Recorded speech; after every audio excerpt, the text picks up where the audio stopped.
Hi guys, কি অবস্থা সবার? কেমন আছেন? আশা করছি সবাই অনেক ভালো আছেন। তো আজকে সকাল সকাল ঘুম থেকে উঠেই চলে এসেছি নুডলস রান্না করতে। আসলে সকালবেলায় আমার খুব মন চাচ্ছিল যে একটু ভেজিটেবলস দিয়ে যদি নুডলস রান্না করি, মনে হয় খেতে বেশ ভালোই লাগবে।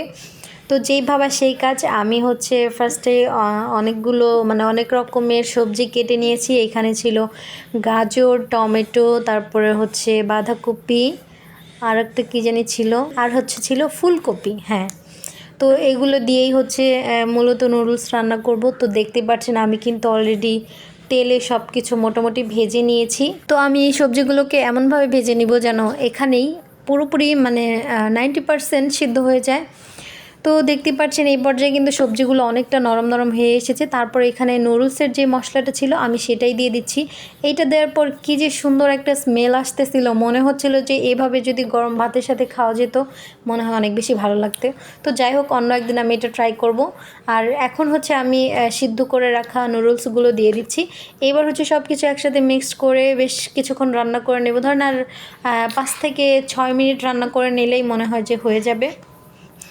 তো দেখেন নুডলসের চেহারাটা কত সুন্দর লাগতেছে, দেখতেই কত সুন্দর লাগতেছে, আর খেতে তো অনেক মজা হয়েছিল।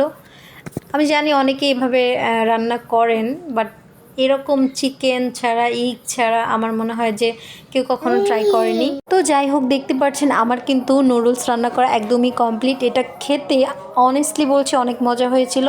তো যাই হোক, সকালের নাস্তাটা কমপ্লিট করে আমি চলে গিয়েছি দুপুরে রান্নার জন্য, কারণ রান্না যেহেতু করতে হবে, সো আমার মনে হয় যে আগে আগে করে ফেলাই ভালো। তো দেখতেই পাচ্ছেন আমি কিন্তু মাছ ভেজে নিচ্ছি। আমি রুই মাছ রান্না করব আজকে। তো আমার রুই মাছটা কিন্তু ভাজা হয়ে গিয়েছে। এবার মরিচ পেঁয়াজটা ভেজে নিব। পেঁয়াজটা আমি খুব ভালো করে ভেজে নিই, না হলে তরকারির মধ্যে পেঁয়াজের একটা কাঁচা স্মেল আসলে খেতে অনেক বেশি বাজে লাগে। তো দেখতেই পাচ্ছেন আমার কিন্তু ভাজাটা হয়ে গিয়েছে। দেন আমি সামান্য একটু পানি অ্যাড করে দিয়েছি। তারপর যা যা মশলা আমি সাধারণত মাছ তরকারিতে দিয়ে থাকি, তো সেই সবগুলো মশলা দিয়ে দিয়েছি। তারপর এখানে সবজিগুলো অ্যাড করে দিয়েছি। সবজিতে ছিল সিম আর ফুলকপি। তো হালকা করে এটা একটু কষিয়ে নিব। এটা খুব বেশি কষানোর দরকার নেই। তারপরে এখানে ভেজে রাখা রুই মাছগুলো দিয়ে দিলাম, আর সাথে কিন্তু ঝোলটাও অ্যাড করে দিয়েছি। তারপর হালকা একটু নাড়াচাড়া দিয়ে ঢাকনা দিয়ে বেশ কিছুক্ষণের জন্য ঢেকে দিয়েছিলাম। তারপর কিছুক্ষণ পর ঢাকনাটা তুলে একটু নেড়েচেড়ে দিলাম। এই পর্যায়ে কিন্তু তরকারিতে বলক চলে এসেছে। তো দেন কিছু ধনিয়া পাতা ছিল ফ্রোজেন করা, তো সেগুলাই আমি দিয়ে দিচ্ছিলাম।